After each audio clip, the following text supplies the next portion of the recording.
में समझदार तो छोड़ के चले जाते हैं, वो तो हानि लाभ देखकर व्यवहार करते हैं। ये वो लोग हैं जो सच्चे प्रेमी होते हैं। तो चित्रकूट में बचन किरातन के सुनत जिम पितु बालक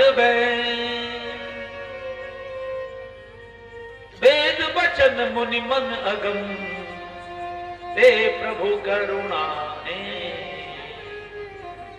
जो परमात्मा बड़े बड़े ऋषि मुनियों के भी ध्यान में नहीं आते, वो उन वनवासियों के वचनों को ऐसे सुन रहे हैं जैसे कोई बाप अपने तोतले बच्चे की वाणी को बहुत प्रेम से सुनता है। ये प्रेम है। तो आप भी अपने मन को चित्रकूट बना सकते हैं।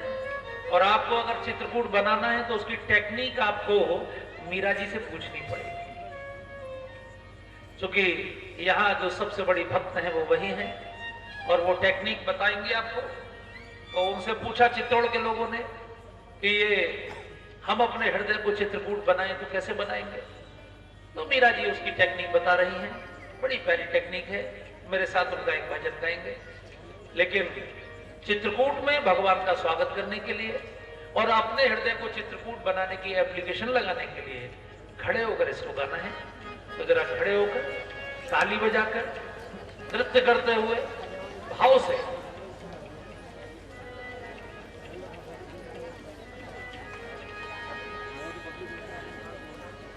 कैसे आऊं रे कन्हैया, कैसे आऊं रे सबरिया, तेरी गोकुल नगरी बड़ी दूर नगरी। कैसे आऊं रे कन्हैया, कैसे आऊं रे सबरिया, तेरी गोकुल नगरी बड़ी दूर नगरी। हाँ दूर नगरी, बड़ी दूर नगरी। हाँ दूर नगरी, बड़ी दूर नगरी। कैसे आऊं रे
सकिन संघाऊं को कानला की मोहे लागे सकिन संघाऊं को कानला की मोहे लागे अकेली आऊं तो भूल अकेली आऊं तो भूल जाऊं नगरी दूर नगरी बड़ी दूर नगरी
मन को अगर चित्रकूट बनाना है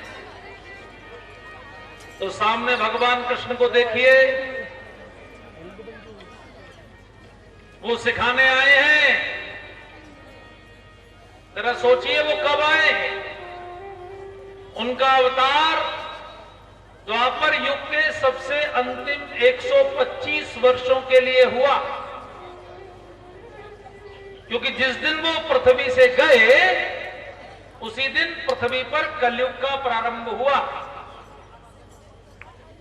भगवान श्री कृष्ण बिल्कुल द्वापर के अंतिम 125 वर्ष पृथ्वी पर रहे। अब द्वापर तो 8,64,000 साल का होता है, 4,32,000 साल का कलयुग है, उससे दुगना द्वापर है। तो भगवान कृष्ण किसको सिखाने आए थे? जरा सोचिए, सोचिए। द्वापर वालों को सिखाने तो नहीं आए थे। द्वापर वालों को सिखाना होता तो द्वापर युग की शुरुआत में आते, है ना महाराज जी। वो कलयुग वालों को सिखाने आए थे। क्या सिखाने आए थे कि देखो भैया कलयुग वालों, कलयुग में टेंशन बहुत होगी, लेकिन जितनी उन्हें थी उतनी किसी को नहीं होगी। उनको कितनी टेंशन कि उनके माता पिता काल कोठरी में बंद, उनके बड़े 6 भाइयों को कंस ने उसी कोठरी की दीवार पर पटक पटक के मार दिया। उन 6 भाइयों के रक्त के धब्बे उनके माता पिता को नित्य खून के आंसू रुलाते हैं, और वो अपनी मां के पेट में है। मां के गर्भ में भी भगवान को कितनी टेंशन रही होगी, क्योंकि मां को रोज ये चिंता कि प्रभु आप प्रकट हुए और मामा आ गया तो। जन्म लेते पर टेंशन, जैसे तैसे गोकुल पहुंचाया है वसुदेव जी, तो 6 दिन में ही पूतना आ गई, 6 महीने में शक्तासुर, 1 साल में तृणावर्त, दनादन कंस की टीम। लगातार पूरा जीवन टेंशन से भरा हुआ, लेकिन वो हमेशा मुस्कुराते हुए, हमेशा नाचते हुए, बंशी बजाते हुए, गीत गाते हुए, कालिया नाग के फनों पर भी नृत्य करते हुए। उन्होंने कहा देखो अगर टेंशन में रहोगे तो डायबिटीज हो जाएगी, ब्लड प्रेशर हो जाएगा, हार्ट की बीमारी हो जाएगी, डिप्रेशन हो जाएगा। कलयुग में टेंशन बहुत होगी। अगर टेंशन से बच के जीना अगर आप चाहते हो तो 4 काम करना। कौन से 4 काम करना? बोले गौ सेवा जरूर करना, और गाय का खूब दूध और मक्खन खाना। देशी गाय की सेवा करना और दूध मक्खन खाना, घी खाना। लेकिन खाओगे कब? खाओगे कब? जब खेलोगे। तो खूब खेलना, नहीं खेलोगे तो खा नहीं पाओगे, भूख ही नहीं लगेगी, बचेगा ही नहीं, डॉक्टर बंद कर देगा सब चीजें। खूब खेलना। इसलिए उन्होंने सारे काम खेल खेल में किए। कालिया नाग को नाथा तो खेल खेल में, कंदुक का खेल। गोवर्धन उठाया तो खेल खेल में, सारे राक्षस मारे खेल खेल में, कंस को खेल खेल में मार दिया। उनके लिए पूरा महाभारत भी खेल था। हम खेल भी खेलने जाते हैं तो काम समझ के, बच्चों को सर्कस दिखाना हो, मेला लग रहा है, बच्चों को कोई पिक्चर दिखानी हो, कोई दोस्त पूछे अरे भाई साहब कहां जा रहे थे? यार एक काम निपटाना है, बच्चों को जरा ऐसा मुंह बना लेते हैं जैसे मुंह पे 12 बज रहे हो। आपकी बात नहीं कर रहा, आप लोग तो खैर हमेशा मुस्कुराते हैं, कुछ लोग तो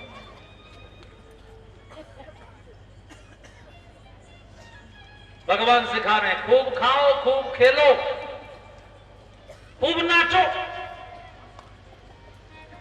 उनकी कोई मूर्ति बिना डांस के नहीं मिलेगी आप, इवन नॉट ए सिंगल। पूरी दुनिया में भगवान कृष्ण के जितने मंदिर होंगे वो हमेशा नृत्य करते हुए होंगे,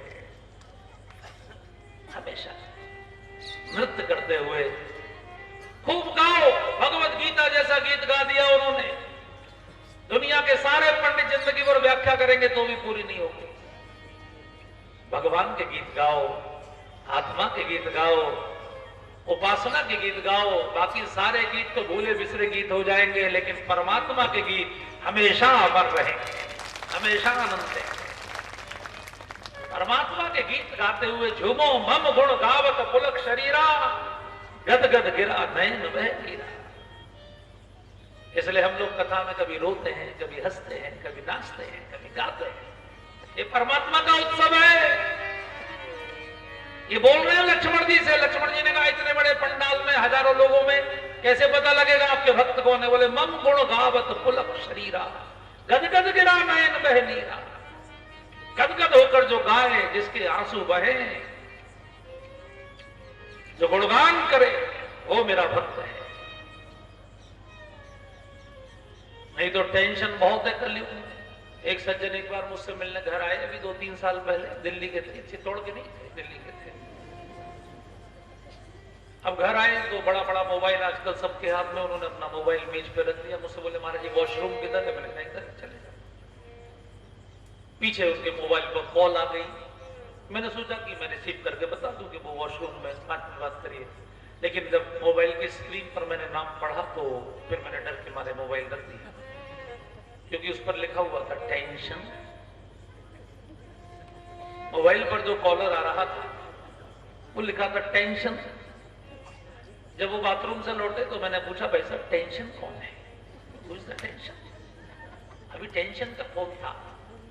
बड़े शर्माए। मैंने कहा मुझसे क्या शर्माना, मुझे तो सच सच आप बता ही सकते हैं। अरे बोले महाराज जी क्या बताऊं, मैंने पत्नी का नाम फीड कर रखा है टेंशन। जब फोन करता हूं तभी टेंशन लेती है। तो टेंशन बाहर भी होगी, टेंशन घर, हल्की यहाँ की बात नहीं कर रहा, मैंने पहले ही क्षमा मांगा। तो इन लोगों के चेहरे ही बता रहे हैं। तो टेंशन तो रहेगी भाई साहब, कलयुग में टेंशन के बिना कोई रहे संभव नहीं है। लेकिन अगर टेंशन फ्री रहना है तो टेंशन फ्री शॉप वालों से सीखो।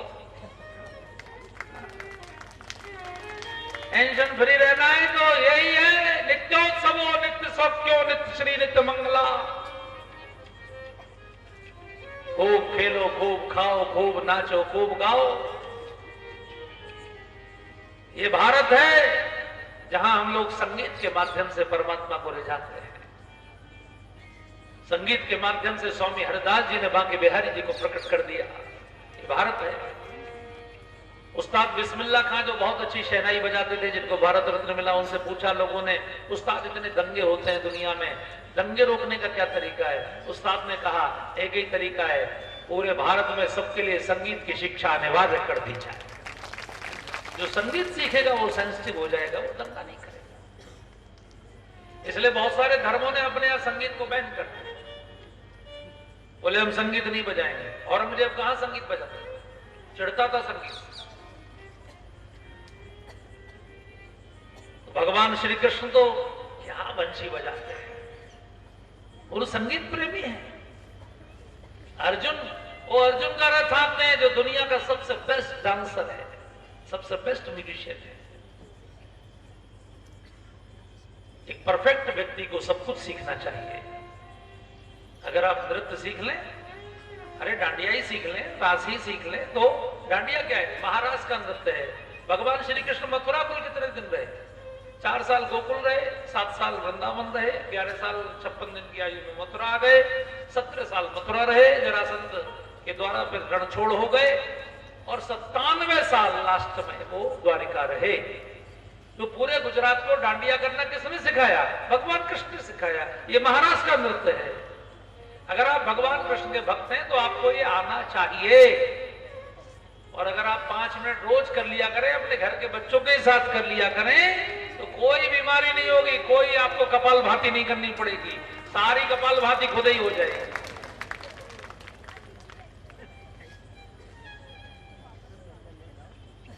चलिए आप भी कहेंगे कहां पहुंच गए। मैं तो इसलिए कर रहा हूं कि आपके चेहरे पर हमेशा मुस्कुराहट बनी रहे और आपका शरीर हमेशा स्वस्थ बना रहे। हाँ, तो कथा तो इसीलिए होती है कि मन वृंदावन बने, मन चित्रकूट बने। भगवान चित्रकूट पर विराज गए हैं। बोलिए चित्रकूट धाम की।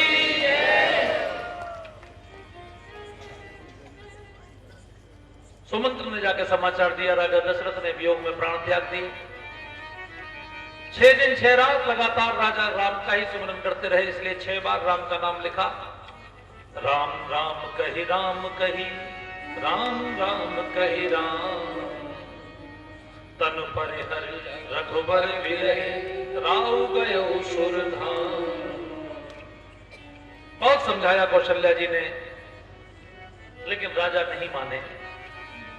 राजा ने कहा, एक बात बताइए कौशल्या जी, मेरे बाल सफेद हो गए, मेरी उम्र वन में जाके तप करने की है, मैं महल के सुख भोगूं और मेरा बेटा और बहू वन में दुख भोगे, ये कैसे हो सकता है?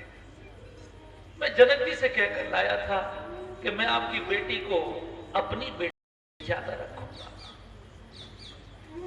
और जनक जी की बेटी को नंगे पांव मैंने वन में भेज दिया। मैं कैसे जीवित रह सकता हूं? अगर उन्होंने कोई गलती की होती, अगर राम ने कोई गलती की होती तो मैं हृदय को धैर्य धारण कर लेता। मेरा निर्दोष बच्चा और इतना सुशील बालक कि उसने मुझसे लौटकर यह भी नहीं पूछा कि पिताजी मेरी गलती क्या है। जब कैकेयी ने उसको कहा कि मैंने तेरे पिता से 14 वर्ष का वनवास मांगा है, तो उसने ये नहीं पूछा कि मेरी गलती क्या है। इतना सुशील, इतने शीलवान, इतने निर्दोष उन बच्चों को मैंने वन भेज दिया और मैं महल में रहूं। उसी समय राजा को श्रवण कुमार के बूढ़े माता पिता दिखाई पड़ने लगे। तापस अंध श्राप सुधि आई। आज तक ये घटना उन्होंने किसी को बताई नहीं थी। अंतिम समय उन्होंने कौशल्या जी को ये बात बताई। प्राण छोड़े, तड़प तड़प गए। किसी ने पूछा कि भगवान के पिताजी को भी इतना तड़पना क्यों पड़ा? हमारे संतों ने कहा क्योंकि उन्होंने पहले वरदान मांगा था मनु महाराज के रूप में कि मैं, आप मेरे पुत्र के रूप में जन्म लें, लेकिन मैं आपसे इतना प्रेम करूं प्रभु कि जब भी आप मुझसे बिछुड़े तो मैं ऐसे तड़पूं जैसे बिना मणि के नाग में तड़पता है, जैसे बिना जल के मछली तड़पती है। भगवान ने दोनों वरदान पूर्ण किए। जब विश्वामित्र लेकर गए तो बिना मणि के नाग की तरह राजा दशरथ तड़पे, लेकिन मणि के बिना नाग की मृत्यु नहीं होती। लेकिन जब दूसरी बार वनवास हुआ तो राजा ऐसे तड़पे जैसे बिना पानी के मछली, और बिना पानी के मछली की मृत्यु हो जाती है। राजा ने भी प्राण छोड़ दिए। भगवान अपने सेवक की रुचि को जरूर पूर्ण करते हैं। राम सदा सेवक रुचि राखी, राम सदा सेवक रुचि राखी, वेद पुराण साधु सुर साखी, वेद पुराण साधु सुर साखी, हर गुण प्राण प्रीते, हर गुण प्राण प्रीते, तुम बिनु जियत बहुत दिन बीते, तुम बिनु जियत बहुत दिन बीते, राम सदा सेवक रुचि राखी, राम सदा सेवक रुचि राखी। राम राम रटते हुए प्राण छोड़े। क्योंकि चारों पुत्रों में से एक भी पुत्र नहीं है। श्रवण कुमार के बूढ़े माता पिता ने श्राप दिया था, तेरे मुख में पानी डालने वाला कोई तेरा पुत्र नहीं होगा। उस समय वो श्राप सत्य हुआ। अनजाने में किए हुए कर्म का भी फल भोगना पड़ता है। राजा ने जानबूझकर नहीं मारा था श्रवण कुमार को, अनजाने में गलती हो गई थी। तो जो लोग जानबूझकर करते हैं उनको भी ये ध्यान रखना चाहिए कि भोगना तो पड़ेगा ही निश्चित रूप से। तेल की नाव में रखा गया शरीर को, जिससे कि शरीर में किसी प्रकार का दोष ना आए। और तुरंत भरत जी को बुलाने दूतों को भेजा गया, लेकिन कहकर भेजा गया कि अयोध्या में क्या क्या हुआ इसकी कोई जानकारी भरत जी को नहीं देनी है, केवल ये कहना है कि गुरुदेव ने बुलाया है। भरत जी तुरंत दौड़कर आए हैं। हालांकि काफी लंबी यात्रा है, कश्मीर से होकर इधर हिमाचल होकर भरत जी आए हैं। उधर ईरान वगैरह के जो देश हैं, उधर के जितने भी रूट हैं वो उधर से आते हैं। ऐसा माना जाता है कि कुछ लोग कश्मीर को कह के देश मानते हैं, कुछ लोग ईरान को मानते हैं, तो जहां से भी वो है। भरत जी पहुंचे अयोध्या में। जब भी वो आते थे तो ऐसे स्वागत होता था। ब्राह्मण वेद मंत्रों का पाठ करते थे, सौभाग्यवती माताएं ऊपर से उनके लावा बिखेरती थी, तमाम प्रकार से उनका स्वागत। लेकिन आज सबके मुंह लटके हुए, सबने मुंह फेर लिए। भरत जी अयोध्या की उजड़ी हुई दशा को देख रहे हैं, पूछने की हिम्मत नहीं पड़ रही किसी से, सीधे कैकेयी मां के दरवाजे पर गए। और आप देखिए राजनीति मनुष्य को कितना निष्ठुर बना देती है कि कैकेयी भरत जी की आरती उतार रही है। आप कल्पना कर सकते हैं, घर में पति की लाश पड़ी है, अभी पति का अंतिम संस्कार नहीं हुआ है, और ये भरत जी की आरती उतार रही है। ये संस्कार होते हैं हमेशा। आजकल हमारे बच्चे बहुत अंग्रेजी पढ़ के कहते हैं क्या फर्क पड़ता है, सबका खून एक जैसा, सब एक जैसे, कौन, ये तो सब बेकार की बातें हैं। ये बेकार की बातें नहीं है। कुलों के, गोत्रों के, जातियों के, समाजों के, देशों के, इलाकों के अपने अपने संस्कार होते हैं।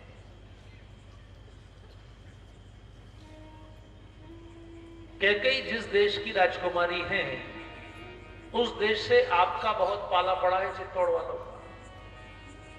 ये जो मुगल वंश है ना, ये ईरान का ही है। ईरान को कैके देश बोलते हैं, जो कि काकेशस पर्वत श्रृंखला ज्योग्राफी में वहीं पाई जाती है। काकेशस कैके से ही बना है। और वहां के लोगों का चरित्र आप जानते हैं, क्योंकि मुगल वंश का शासन भारत पर लगभग 300 वर्ष रहा, काफी बड़े क्षेत्र पर रहा, मेवाड़ पे तो नहीं रहा। लेकिन हुमायूं से लेकर और औरंगजेब तक आप उनकी कल्चर देखिए। हुमायूं 4 भाई थे, बाबर के 4 बेटे थे। हुमायूं ने अपने एक भाई को अपनी ओर मिला के शेष 2 को मारा, फिर उसको भी निपटा दिया।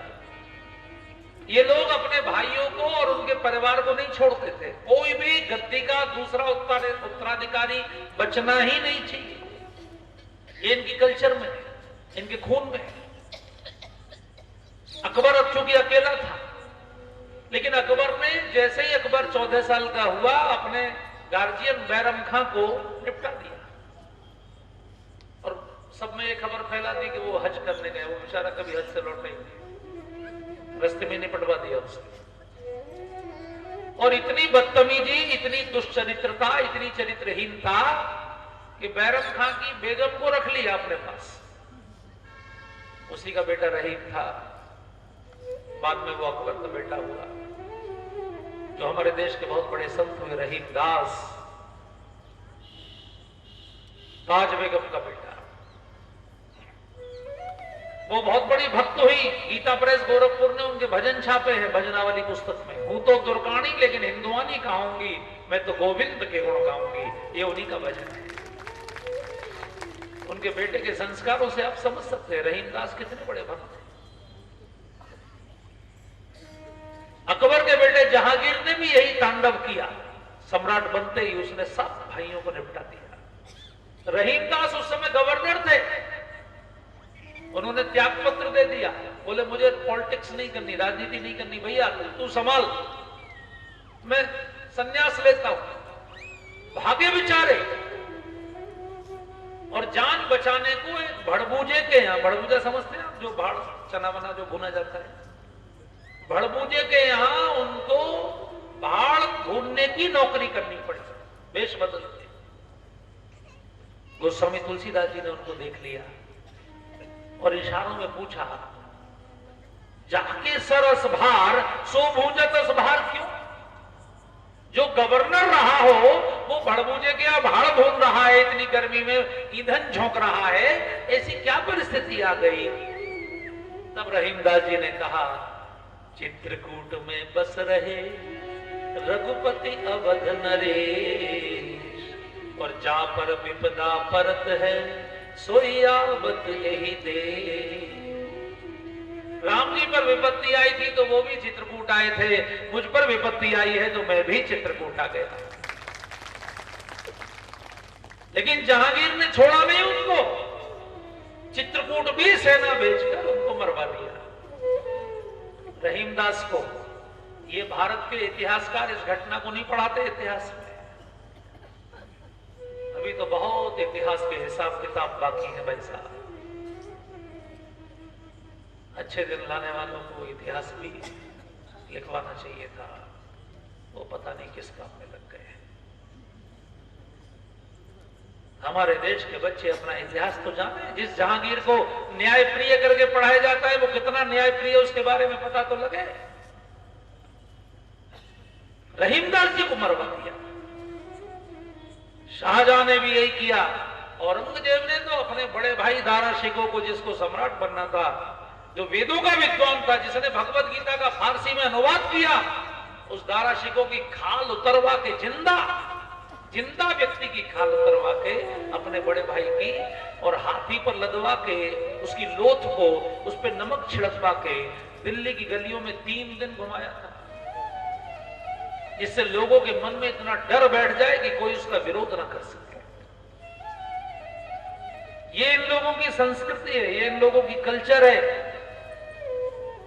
इसलिए विदेशी रानी हिंदुस्तान को सूट नहीं करती हैं, जब भी आती हैं तभी गड़बड़ कर जाती है।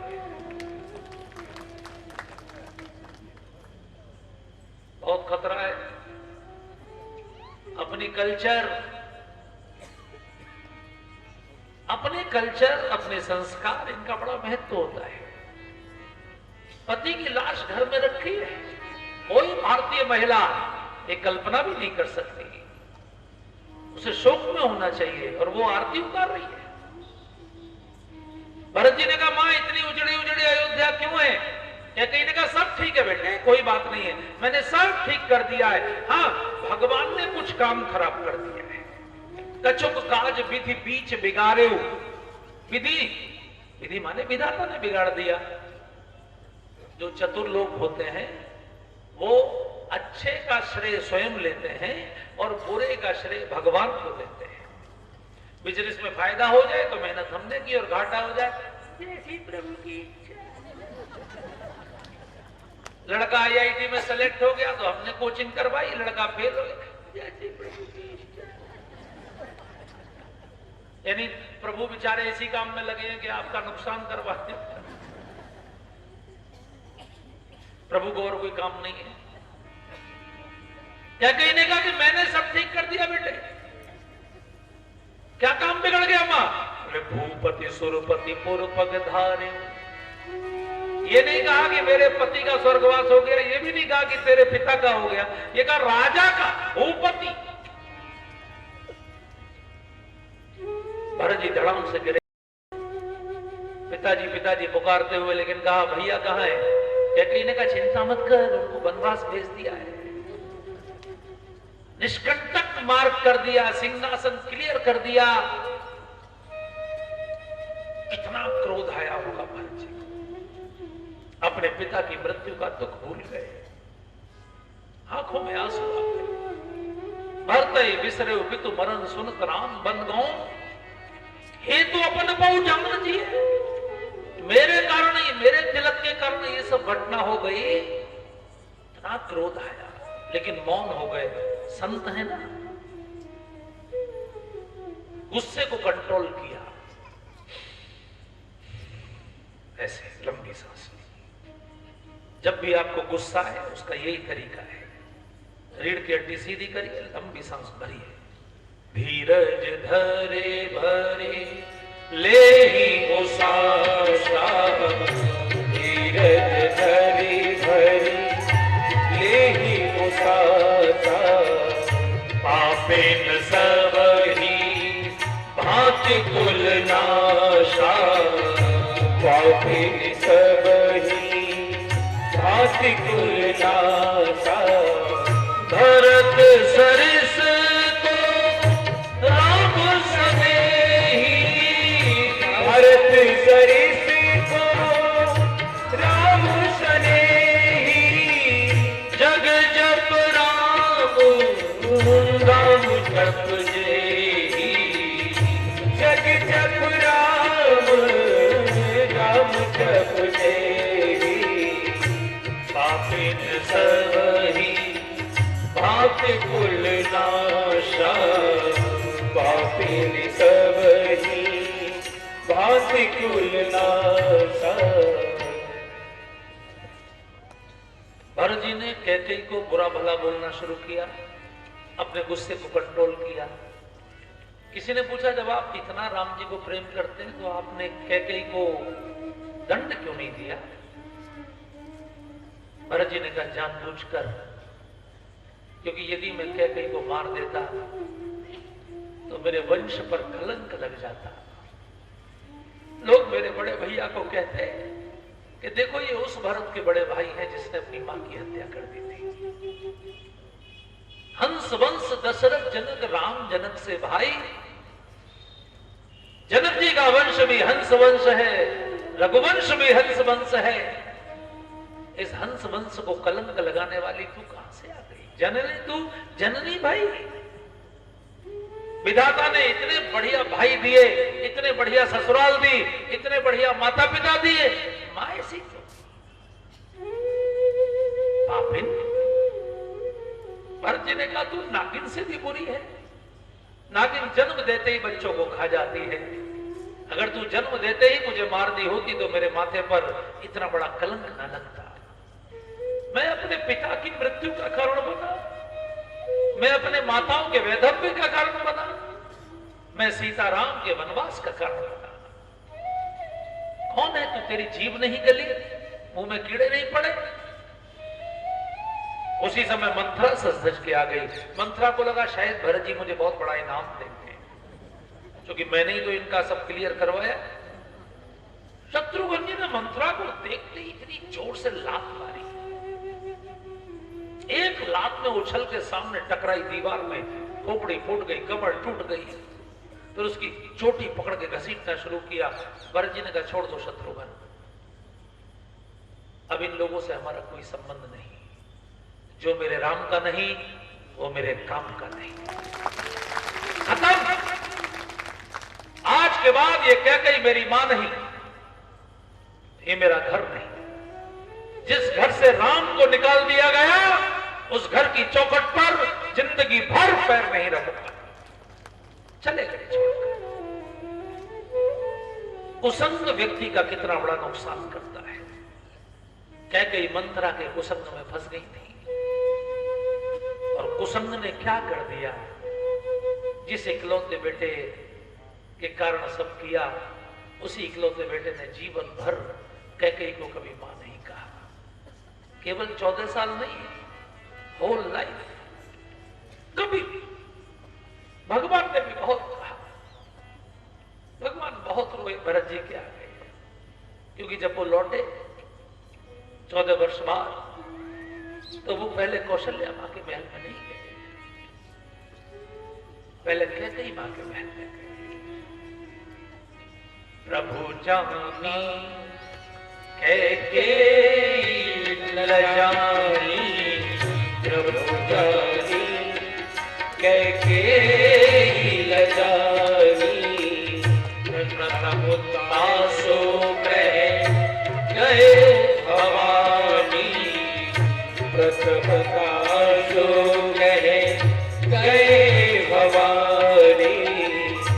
भरत सरिस को राम सनेही, भरत सरिस को राम सनेही, जग जप राम राम जप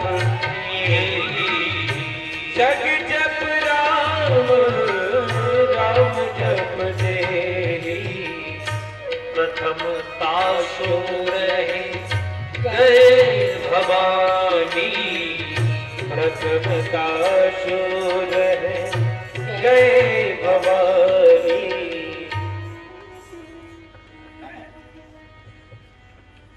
कैकेयी के घर गए। ये घटना भगवान शिव पार्वती को सुना रहे। प्रथम दासुग्रह गए भवानी, हे भवानी तुम जानती हो, पहले भगवान राम वहां गए। वो जानते थे मेरी मां संकोच में होती, वो बाहर कैसे आई। लोग कहेंगे इसी के कारण ठाकुर जी वन को गए थे, तो स्वयं उसका संकोच दूर करने को भगवान गए। बहुत रोई कहते भगवान को गले से लगा के कहा, बेटे जो हो गया वो तो हो गया, गलती हो गई तो हो गई, मैंने बहुत उसका प्रायश्चित किया है। अब एक मेरी इच्छा है, कहो मां। बोले भरत को कहो कि मुझे मां कहे, भरत को कहो कि मेरे घर आना शुरू करे। भगवान ने बहुत कहा भरत जी। भरत जी ने कहा प्रभु चाहे प्राण दंड दे दीजिए, मैं दुनिया में कुछ भी, मैं कभी आपकी आज्ञा टालता नहीं हूं, लेकिन ये नहीं होगा, ये हो ही नहीं सकता। भगवान ने कहा क्यों? अब तो अगर कोई सुधरने को तैयार हो जाए तो? बोले ये बात नहीं है प्रभु, मेरे मन में उनके लिए कोई द्वेष नहीं है,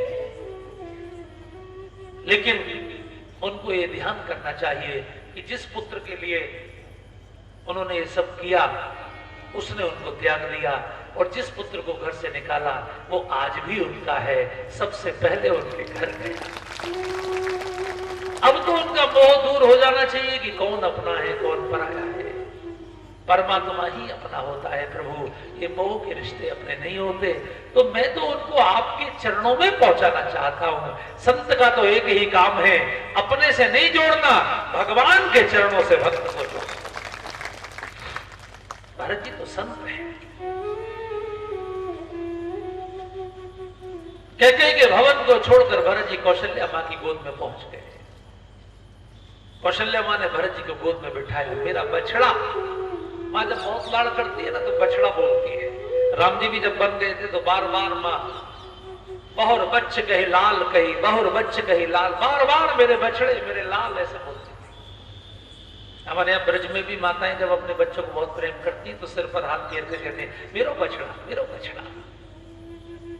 क्योंकि पहले हर घर में गौ माता होती थी और गौ माता की माता के साथ बहुत ट्यूनिंग होती थी, वो दोनों एक दूसरे को समझते थे, एक दूसरे के दुख दर्द भी समझते थे। हमारे जो बछड़ा है ना उसी को वत्स कहा गया है, उसी से बच्चा शब्द बना है। क्योंकि दुनिया में गाय का बच्चा ही एकमात्र ऐसा बच्चा है जो जन्म लेते ही मां ऐसे पुकारता है, मां। दुनिया का और कोई बच्चा मां नहीं पुकारता, केवल गाय का बच्चा। और दुनिया में गाय ही एकमात्र ऐसा प्राणी है जो अपने बच्चे को सर्वांग चाटती है। उससे ज्यादा कौन चाटता है? सबसे ज्यादा प्रेम करने वाली, इसलिए वात्सल्य गाय में सर्वाधिक है, इसलिए उसके बच्चे को वत्स कहा जाता है। वत्स से बच्चा बना। इसलिए माताएं जब अपने बच्चों को बहुत प्रेम करती है तो बोलती है मेरो बछड़ा। लेकिन आजकल घर में गाय नहीं, घर में गाड़ी खड़ी करने की जगह, कुत्ता पालने की जगह, सारी जगह मौजूद है, गाय के लिए जगह नहीं है।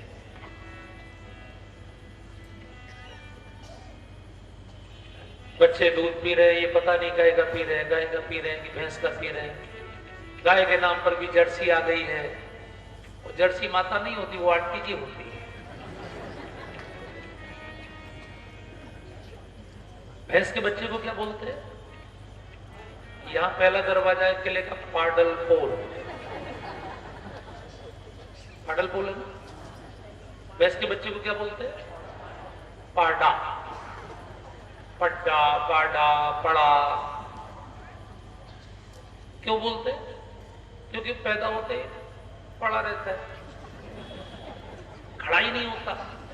आप खड़ा करने की कोशिश करोगे तो फिर धड़ाम होता है ना। हमारे घर भी भैंसें रहती थी, इसलिए हम जानते हैं उनकी कैसे। और भैंस अपने बच्चों की तरफ और पीट कर लेगी। और गाय का बच्चा, गाय कभी अपने बच्चे की ओर पीठ कर ही नहीं सकती। गाय हमेशा अपने बच्चे की ओर मुख करती है, रमाती है, एकदम चाटती है उसको। कितनी बेचैन हो जाती है अपने बच्चे के लिए। गाय के चाटते ही उसका बछड़ा उछलता है। और पाड़ा अब आपका बच्चा अगर भैंस का दूध पिएगा तो क्या बनेगा? जब वो एग्जाम के लिए पढ़ने बैठेगा, मम्मी उसे जगाएंगे, बेटे आज तेरा पेपर है, कुछ पढ़ ले, रिवीजन कर ले। वो पाड़े की तरह करेगा, इधर से इधर करवट लेगा, फिर इधर से इधर करवट लेगा। गाय का दूध पिएगा तो उछलेगा बछड़े की तरह।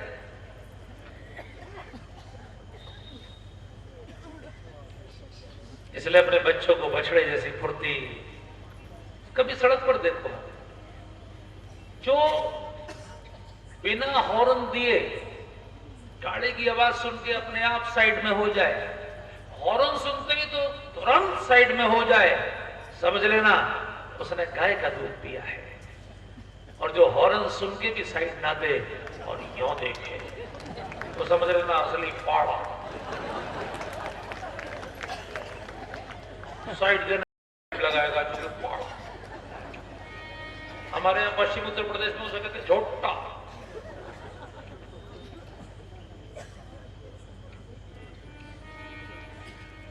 कभी भी मां अपने बच्चे की ओर पीठ नहीं करती।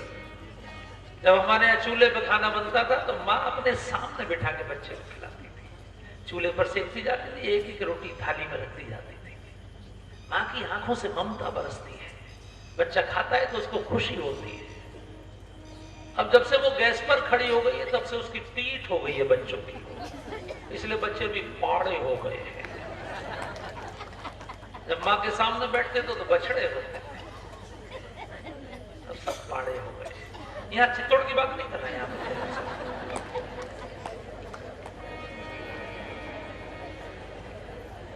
अपने बच्चों के सिर पर हाथ फेरिए, उनसे कहिए मेरे बछड़े। बच्चों को बछड़ों से जोड़िए। गोवत्स द्वादशी आ रही है अभी कार्तिक में, उस दिन बच्चों के द्वारा बछड़ों का पूजन करवाया जाता है। हर बच्चे को एक एक बछड़े से जोड़ दीजिए। उससे कहिए तू और कोई परोपकार कर मत कर, तू एक बछड़े को संभाल,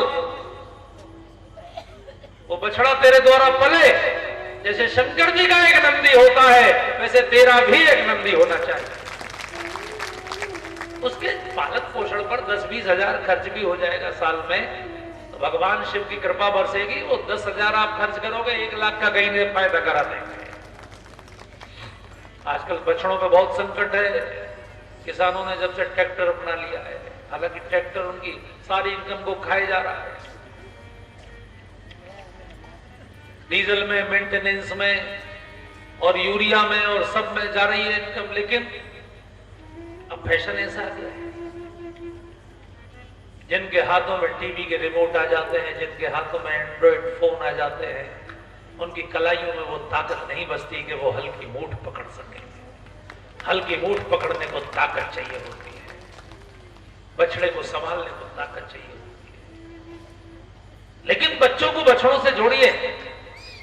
कौशल्या मैया भरत जी को बछड़ा कहकर पुकार रहे, मेरो बछड़ा। बहुर बच्छ बल धीरज धरहु। भरत जी ने कहा मां, दुनिया में जितने भी प्रकार के पाप होते हैं, गुरु को मारने का, बच्चे को मारने का, राजा को जहर देने का, गुरुकुल में आग लगाने का, गौ हत्या का, जितने प्रकार के भयंकर से भयंकर पाप हैं वो सब मुझे लग जाए अगर इस षड्यंत्र में मेरा योगदान हो तो। माने का कैसी बात कर रहा है बेटे? मैं जानती हूं कि भरत मेरे कुल का दीपक है।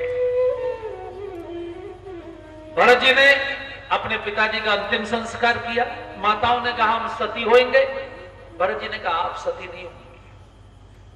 कई लोगों की त्योरी चढ़ गई, बोले आप क्यों रोक रहे हैं जब ये सती होना चाहती हैं? तो भरत जी ने कहा ये सती नहीं है इसलिए रोक रहा। सती बनना अलग चीज है, सती होना अलग चीज है। सती एक अवस्था है, सती कोई प्रथा नहीं है। सती कोई प्रथा नहीं है कि हर स्त्री पति के साथ सती होगी। सती एक अवस्था है, जो उस अवस्था को प्राप्त कर ले। कई माताएं उस अवस्था को प्राप्त कर लेती हैं। उनकी स्थिति यह होती है, उनका तप इतना होता है कि वो जहां बैठकर पुकारती हैं वहीं मृत्यु उपस्थित होती है। भगवान शिव की पत्नी सती हुई, उन्होंने जहां पुकारा वहीं अग्नि प्रकट हुई। माता सीता धरती में समाई, उन्होंने कहा यदि मैं सती हूं तो यही धरती मां मुझे स्थान दे, वही धरती फटी। कपिल भगवान की पत्नी देवहूति, उन्होंने अपने पुत्र से कहा यदि मैं सती हूं तो यही नदी बनकर बह जाऊं। आज भी गुजरात में वो नदी बहती है, उसका नाम सिद्धगा है। एक मां धरती बन गई, एक मां पानी बन गई, एक मां अग्नि में समा गई। सती को शमशान नहीं जाना पड़ता, वो जहां अपने पति का सिर गोद में रख के पुकारती है, अग्निदेव वहीं प्रकट होते हैं। ये उसका तप होता है। ध्यान रखिए, धर्म के भी 3 स्वरूप हैं, एक असली धर्म, एक धर्म का दिखावा और एक धर्म की आड़ में टोटल अधर्म। आप में विवेक होगा, भरत जी के चरणों में इस समय आप हैं, भरत जी के चरणों को पकड़े रहेंगे, इतना ज्ञान आपको मिलेगा, धर्म का सार पता लगेगा।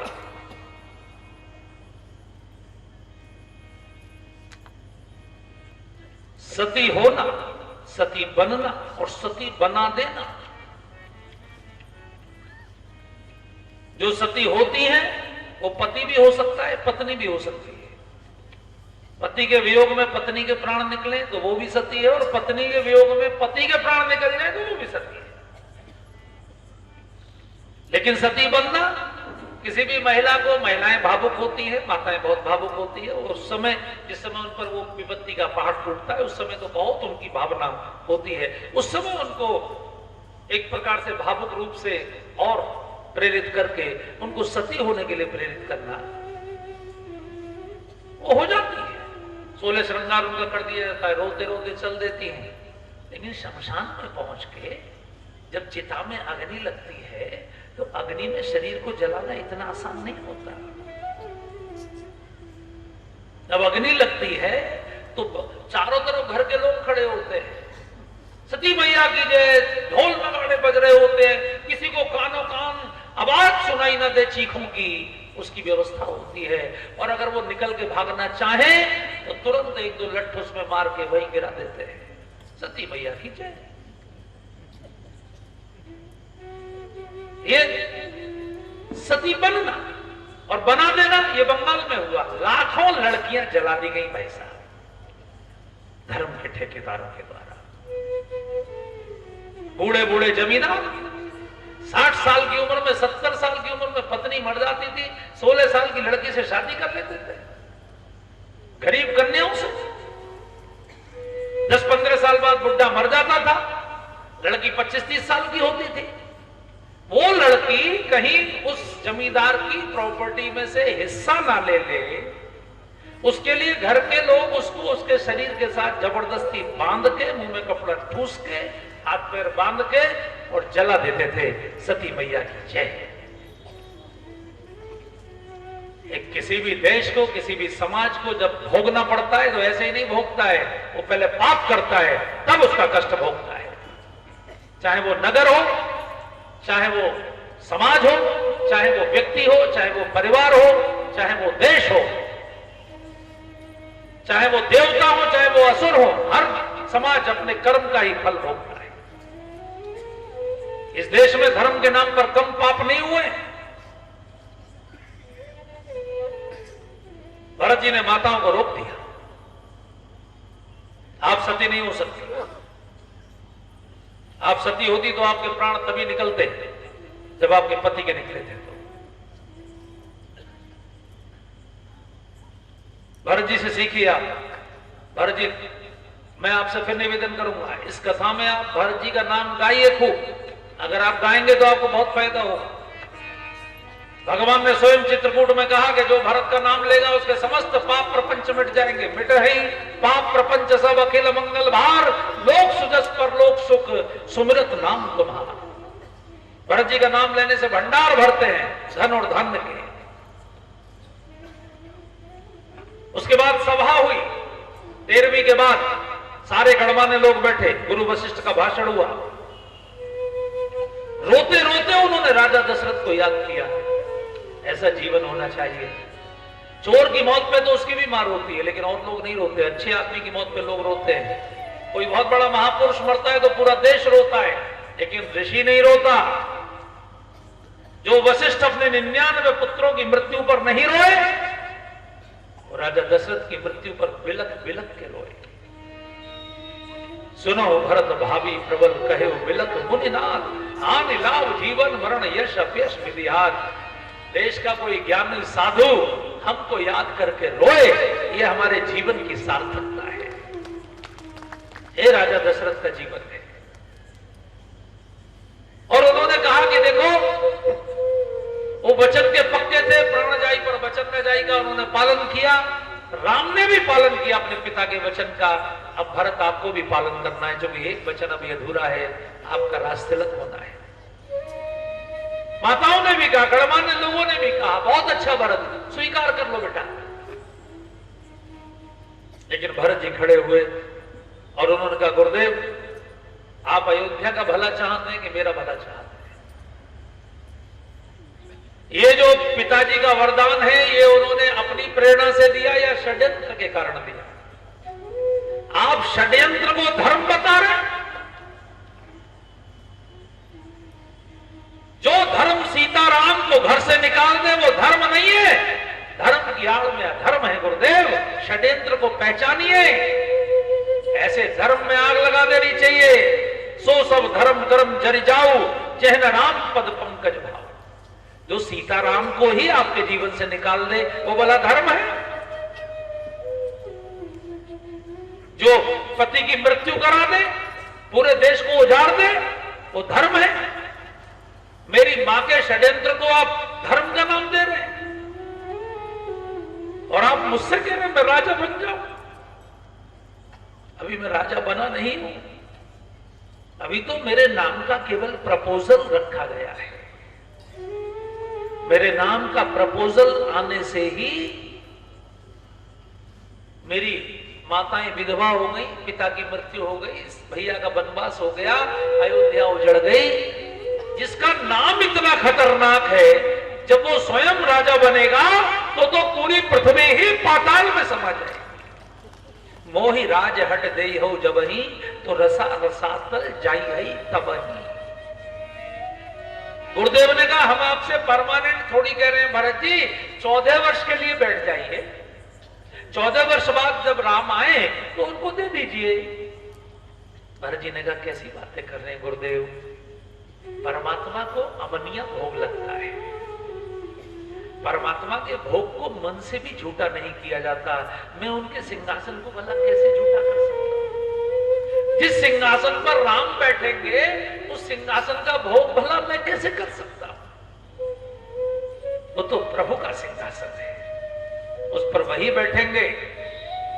मैं अपनी मां के पाप का प्रायश्चित करने के लिए कल सवेरे चित्रकूट जाऊंगा, भगवान को मनाने, सिंहासन को लेकर जाऊंगा। गुरुदेव आप वहां जाकर श्री राम का राजतिलक करेंगे, श्री राम वापस अयोध्या आएंगे, और मैं अपनी मां के पाप का प्रायश्चित करने को, पिता के वचनों को पूर्ण करने को केवल 14 वर्ष नहीं गुरुदेव, पूरे जीवन भर